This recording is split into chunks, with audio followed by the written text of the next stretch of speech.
I am making a barian deck profile. I've realized that the next, I think it's the next legendary duelist set that, but it's going to, practically the next one is going to be releasing more support for the numbers from 101 to 107, which are the ones that are referred to as the barian numbers because of this excellent anime.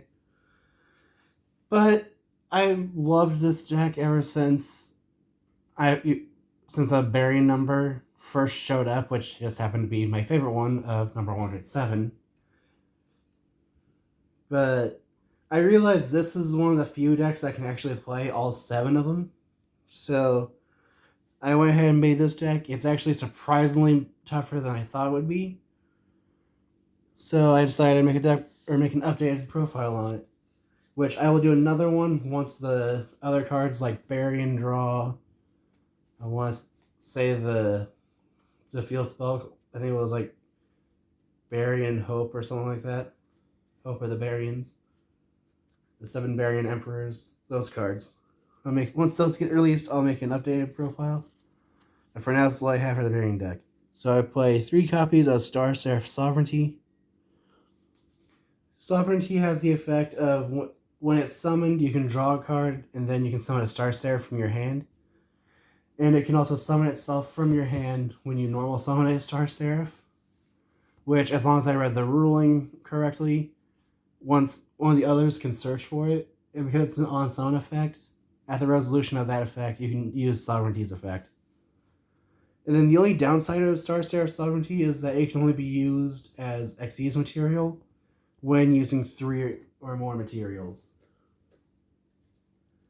And then I play 3 copies of Star Seraph Scout. Scout has the effect of when it's summoned, you can summon another Star Seraph from your hand. Then I play 3 copies of Star Seraph Sword. Sword really doesn't do anything in this deck, but you can send a Star Seraph from your hand to the grave to then have it gain that monster's attack till the end of the turn. Then I play 3 copies of Star Seraph Scale. Star Seraph Scale has the effect of when it's special summoned, you can special summon a Star Seraph from your hand, but you can place 1 light monster from your graveyard on top of your deck. And then an Xyz monster that's Xyz summoned by using 3 or more materials, including itself, gains the effect of once per turn. If your opponent special summons a monster from their hand, then you get to draw 1 card. The Star Seraph Scale is actually pretty good just because of the fact that it recycles a light monster. Which, if you use that effect, if you summon it, and then you go chain 1, Sovereignty, chain 2, Scale, then you're guaranteed to have the 3 monsters needed for an Xyz summon. Then I play 3 copies of Star Seraph Sage. Sage doesn't do a whole lot in this deck, mainly because its only effect works with a spell card that I'll get to later. But Sage has the effect of you can discard a spell card to special summon a Star Seraph monster from your hand. And then I play 3 copies of Star Seraph Scepter, which has the effect of when it's normal summon, you can draw, or you can add 1 Star Seraph monster from your deck to your hand. And then if it's Xyz summoned using, if a monster is Xyz summoned using 3 or more monsters, including itself, then that Xyz monster gains the effect of when it's summoned, you can destroy 1 card your opponent controls. And then the last monster I play in this deck is 3 copies of Juragito. I honestly don't like this card in the deck, but so I'd honestly replace it with something like Ash, Imperm, Veiler, Ogre, literally any hand trap. But for now, it's just a monster that during the battle phase, when an attack is declared, you can special summon it from your hand. And if you do, you gain 1,000 life points, and then you contribute it so that 1 monster you control gains 1,000 attack during the battle phase. Which I think that's what it does.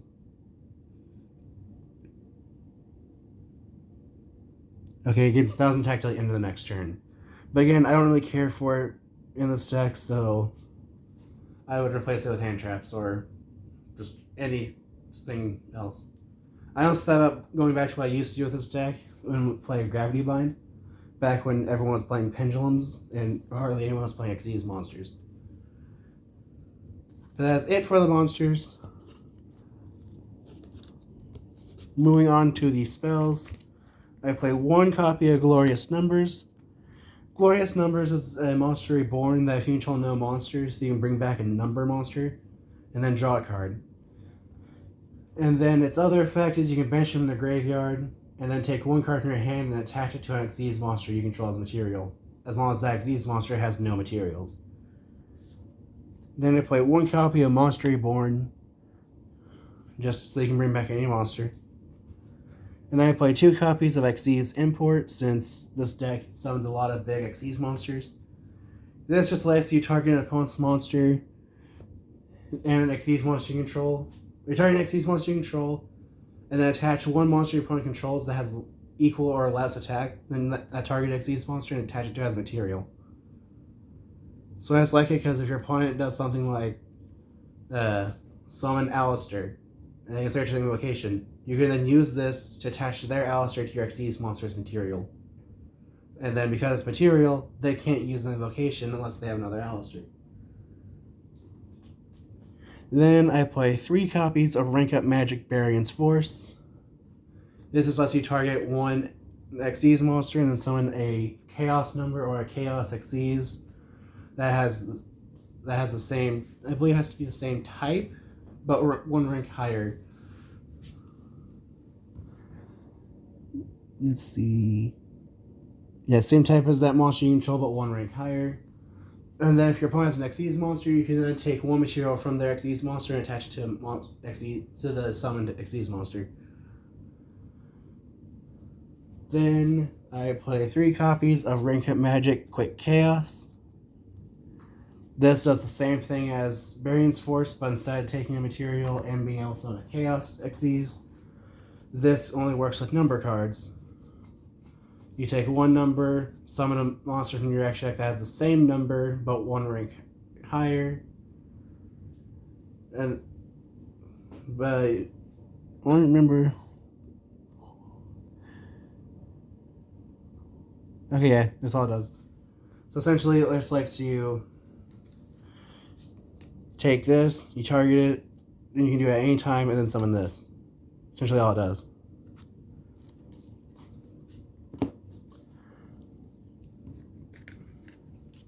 Then I play 3 copies of Rank Up Magic, the 7th one. The 7th one can only be activated if it's by drawing it for your turn. Because you draw it, you reveal it during the draw phase, and then during your main phase, you can activate it from your hand to then summon any number from 101 to 107, and then summon a Chaos number that for your extra deck using that monster's material, as long as it has the same name or number. So you can summon number 107, and then immediately summon Chaos number 107. But you can only use that effect of Rank Up Magic 7th one once per duel. So the reason I play 3 is because I tend to open at least one, and you can discard it off a Star Seraph Sage. Another thing I've seen people do is use that effect with Sargasso. I think it was like Sargasso Lighthouse or Light Tower. With Sargasso, the different dimension battlefield. Just because the only time I've seen that though was when everyone was playing Xyz decks, and Sargasso just damages each player that controls an Xyz monster in the end phase for 500 points of damage, but with Sargasso Lighthouse in your grave, you wouldn't take any damage. It's the only time I've ever seen those 2 cards used, but since not everyone plays Xyz monsters, no one plays it. Which is why I'd rather play the 7th one. Anyway, moving on to the traps, now that my little rambling is done. I play 3 copies of Numbers Protection. This is essentially just a solemn judgment while you control a number. And If a number you control is destroy a battle or card effect while a number's protections in your graveyard, you can set it back to your field. But it cannot. It's banished when it leaves the field, and you can only use one of each two effects per turn. And then I play probably the most powerful trap this deck has is 3 copies of Number Wall. And that's just because this card makes it so that your numbers cannot be destroyed by battle or card effects unless it's in battle with another number, which hardly anyone plays anymore. But the reason I like this card is, again, hardly anyone plays numbers anymore. So combining that with a really big monster like Chaos number 104, for example, can actually be very devastating. I've actually won a couple of games just because I've activated the number wall trap.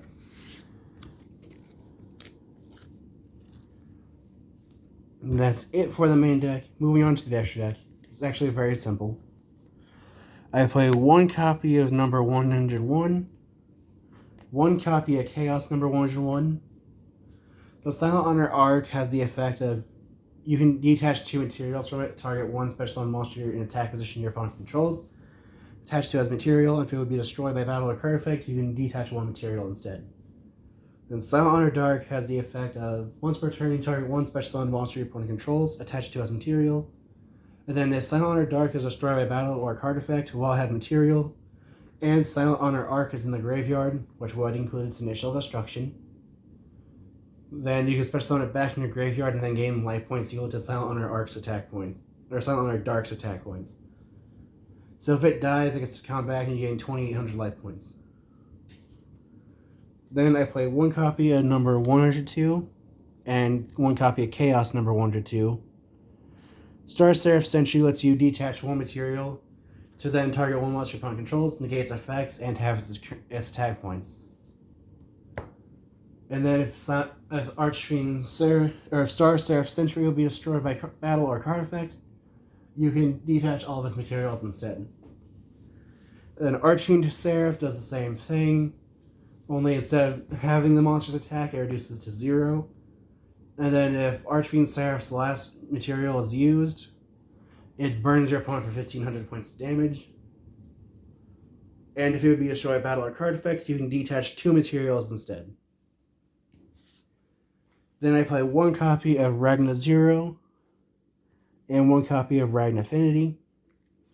Ragna Zero has the effect of an opponent's monsters. Once per turn during quick effect, you can target 1 monster your opponent controls. If it has attack points different from its original, destroy it, and if you do, draw 1 card. As I believe it's draw 1 card. Yep. And then Ragna Affinity does the exact same thing, only it banishes the monster, and then you get to deal damage equal to the difference. Then I play 1 copy of Masquerade and 1 copy of Umbral Horror Masquerade. Masquerade has the effect of during the battle phase, your opponent activates a card or effect. I think it's card or effect. Nope. Once per battle phase, when your opponent activates a monster effect, you can detach material to negate that effect. If you do, I don't remember if it burns, destroys. Okay, you negate the effect and then you burn for 800.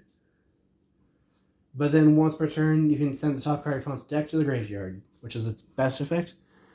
But Masquerade is by far the better version, being that when it's special summoned, you can send 1 spell or trap card your opponent controls to the graveyard. And if your opponent activates a monster effect, you can use material to then negate that effect, destroy it, send 1 card from your opponent's hand to the graveyard, and then have your opponent's life points. Then I play 1 copy of Battle and Boxer Star Cestus and Comet Cestus. Star Cestus has the effect of once per turn, quick effect, you can use a material, target 1 Battle and Boxer you control. It can't be destroyed by battle, and your opponent would take any battle damage it would take until the end of the turn.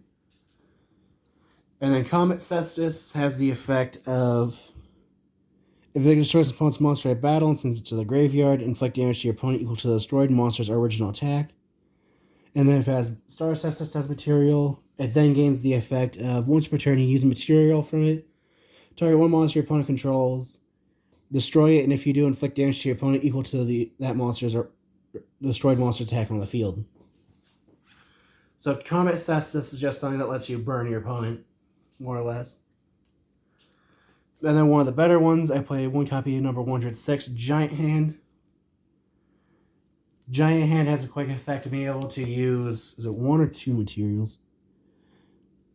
Yeah, when you're during the player's turn, when a monster effect is activated on your opponent's side of the field, you can detach two materials, and it gates effects as long as Giant Hand is in play. Then I play one copy of Giant Red Hand. Giant Red Hand has the effect of once per turn you can use, I don't know if it's one or two. You can detach one material, and if you do, it negates the effects of all other face-up cards in play, as long as Giant Red Hand is in play. And then I play one copy of Galaxy Eyes Tachyon Dragon, and one copy of Neo Galaxy Eyes Tachyon Dragon. These two are only ever played in this deck off of Raycon Magic, the 7th one, just because you can make the other 6 normally. But since you only summon them, or these two off of Raycon Magic, the 7th one, you only ever use Neo Galaxy Eyes Tachyon Dragon, which is very broken in my opinion, of being able to just use a material, negate the effects of all face-up cards your opponent controls, and prevents them from activating cards or effects until the end of the turn. And its only effect that requires Tachyon Dragon is that you contribute 2 other monsters to them having the ability to attack 3 monsters during that battle phase. And then to finish off the extra deck, I could play a copy of Zeus, but for now, since it has a Barian deck, I like to play one copy of Chaos Xyz's Barian Hope. Barian Hope has the effect of it gains 1,000 attack for every material it has.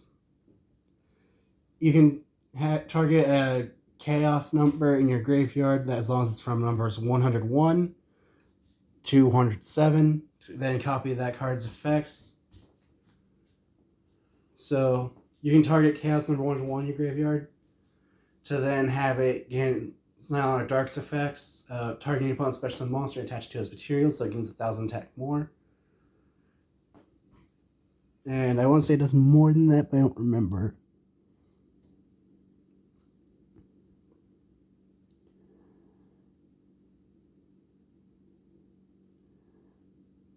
Okay, nope, that's exactly what it does. But it gains its effects and name until the end of the next turn. So take place Silent or Dark would be the best one to target with that, since it would be destroyed, it then be able to come back, but it would have 0 attack and 0 defense, so you wouldn't gain any life points, but it would still be back. And that is it for my Barian deck profile. Like I said before, I will do an updated version once the new Barian cards get released. But for now, if you have any ideas what I can do to improve the deck, any decks you'd like to see me make, or any decks like to see face each other, feel free to comment those below, and thanks for watching.